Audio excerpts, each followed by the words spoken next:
Hi everyone, welcome to my channel. ತಮ್ಮೆಲ್ಲರಿಗೂ ನಮ್ಮ ಚಾನಲ್ಗೆ ಸ್ವಾಗತವನ್ನು ಕೋರುತ್ತಾ ಇವತ್ತಿನ ವಿಡಿಯೋದಲ್ಲಿ 2026-27ನೇ ಶೈಕ್ಷಣಿಕ ಸಾಲಿನ ವಿವಿಧ ಮೊರಾರ್ಜಿ ವಸತಿ ಶಾಲೆಗಳ ಪ್ರವೇಶಕ್ಕೆ ಸಂಬಂಧಪಟ್ಟಂತೆ ಬಹಳಷ್ಟು ಪೋಷಕರು ಕೇಳ್ತಾ ಇದ್ರಿ. ಇಲ್ಲಿ ನಮ್ಮ ಮಗ ಅಥವಾ ಮಗಳು ಇಲ್ಲಿ 6ನೇ ತರಗತಿಯ ಮೊರಾರ್ಜಿ ಪರೀಕ್ಷೆಯನ್ನು ಬರೆದಿದ್ದಾರೆ, ಬಟ್ ಸೆಲೆಕ್ಟ್ ಆಗಿಲ್ಲ ಅಂತ. ಇನ್ನೂ ಕೆಲವು ವಿದ್ಯಾರ್ಥಿಗಳು ಮತ್ತು ಪೋಷಕರು ಕೇಳ್ತಾ ಇದ್ರಿ, ನಾವು ಅರ್ಜಿಗಳನ್ನು ಸಲ್ಲಿಸಿಲ್ಲ, ನಮಗೇನಾದರೂ ಅವಕಾಶ ಸಿಗುತ್ತದೆಯಾ ಅಂತ.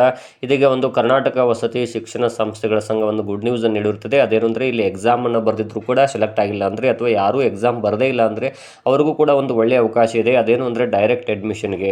ಈಗಾಗಲೇ ನಾನು ಕೂಡ ನಮ್ಮ ಶಾಲೆಯ 3 ವಿದ್ಯಾರ್ಥಿಗಳ ಇದೀಗ ತಾನೇ ಅರ್ಜಿಗಳನ್ನು ಸಲ್ಲಿಸಿ ಆ ವಿದ್ಯಾರ್ಥಿಗಳು ಕೂಡ ಸೆಲೆಕ್ಟ್ ಆಗಿದ್ದಾರೆ ಈಗ ಬೇರೆ ಬೇರೆ ವಸತಿ ಶಾಲೆಗಳಲ್ಲಿ. ಹಾಗಾದರೆ ತಾವು ಇಲ್ಲಿ ಸೆಲೆಕ್ಟ್ ಆಗ್ಬೋದಾ ಅನ್ನೋದಕ್ಕೆ ಸಂಬಂಧಪಟ್ಟಂತೆ ನಾನು ಈಗಾಗಲೇ ಒಂದು ಹಿಂದಿನ ವಿಡಿಯೋದಲ್ಲಿ ತಿಳಿಸಿರುತ್ತೇನೆ. ಅದೇನು ಅಂದರೆ ಮೊರಾರ್ಜಿ ವಸತಿ ಶಾಲೆಗಳಲ್ಲಿ 6ನೇ ತರಗತಿಯ ಪ್ರವೇಶಕ್ಕೆ ಸಂಬಂಧಪಟ್ಟಂತೆ ವಿಶೇಷ ವರ್ಗದ ವಿದ್ಯಾರ್ಥಿಗಳಿಗೆ ಎಕ್ಸಾಮ್ ಇಲ್ಲದೆ ಡೈರೆಕ್ಟ್ ಆದಂತಹ ಅಡ್ಮಿಷನ್ಗೆ ಅವಕಾಶವನ್ನು ಕಲ್ಪಿಸಿದ್ದಾರೆ. ನಾ ಈ ಕುರಿತು ಸಾಕಷ್ಟು ವಿಡಿಯೋಗಳನ್ನು ಮಾಡಿರ್ತೇನೆ. ವಿಶೇಷ ವರ್ಗದ ವಿದ್ಯಾರ್ಥಿಗಳಿಗೋಸ್ಕರ ಇಲ್ಲಿ ಅಪ್ಲಿಕೇಶನ್ ಕರೀತಾರೆ ಅಂತ ನಾನು ಸಾಕಷ್ಟು ಮಾಹಿತಿನ ಹಂಚಿಕೊಂಡಿದ್ದೆ.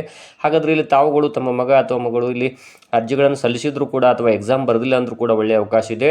ಏನು ಅಂದರೆ ತಾವು ವಿಶೇಷ ವರ್ಗದವರಾಗಿದ್ದರೆ ತಮಗೆ ಒಂದು ಅಪ್ಲಿಕೇಶನ್ ಸಲ್ಲಿಸಲಿಕ್ಕೆ ಇಲ್ಲಿ ಇವತ್ತು ಅರ್ಜಿಗಳನ್ನು ಆಹ್ವಾನ ಮಾಡಿದ್ದಾರೆ.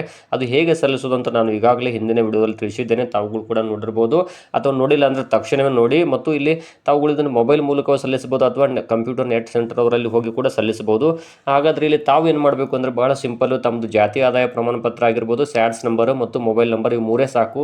ಇವುಗಳ ಆಧಾರ ಮೇಲೆ ತಾವು ಅರ್ಜಿಗಳನ್ನು ಸಲ್ಲಿಸಬಹುದು. ಅದು ಹೇಗೆ ಅನ್ನೋದನ್ನು ನಾನು ಕೂಡ ಈಗಾಗಲೇ ಹಿಂದಿನ ವಿಡಿಯೋದಲ್ಲಿ ತಿಳಿಸಿಕೊಟ್ಟಿದ್ದೇನೆ. ಇದು ಒಂದು ಒಳ್ಳೆಯ ಅವಕಾಶ. ನಮ್ಮ ಶಾಲೆಯ 3 ವಿದ್ಯಾರ್ಥಿಗಳು ಈಗಾಗಲೇ ಆಯ್ಕೆಯಾಗಿದ್ದಾರೆ. ಹಾಗಾದರೆ ಅವರು ಎಕ್ಸಾಮನ್ನು ಬರೆದಿದ್ದರು, ಬಟ್ ಅವರು ಅಂಕಗಳು ಸ್ವಲ್ಪ ಕಡಿಮೆ ಇದ್ದು ಆದರೂ ಸೆಲೆಕ್ಟ್ ಆಗಿರಲಿಲ್ಲ. ಯಾಕಂದರೆ ನಾನು ಈಗಾಗಲೇ ಹೇಳಿದ್ದೆ ನಮ್ಮ ತಾಲೂಕಿನಲ್ಲಿ ಕೇವಲ ಒಂದೇ ಗರ್ಲ್ಸ್ ಸ್ಕೂಲ್ ಇತ್ತು ಅಂತ. ಈಗ ಅವರು ಔಟ್ ಆಫ್ ತಾಲೂಕಿಗೆ ಆಯ್ಕೆಯಾಗಿದ್ದಾರೆ.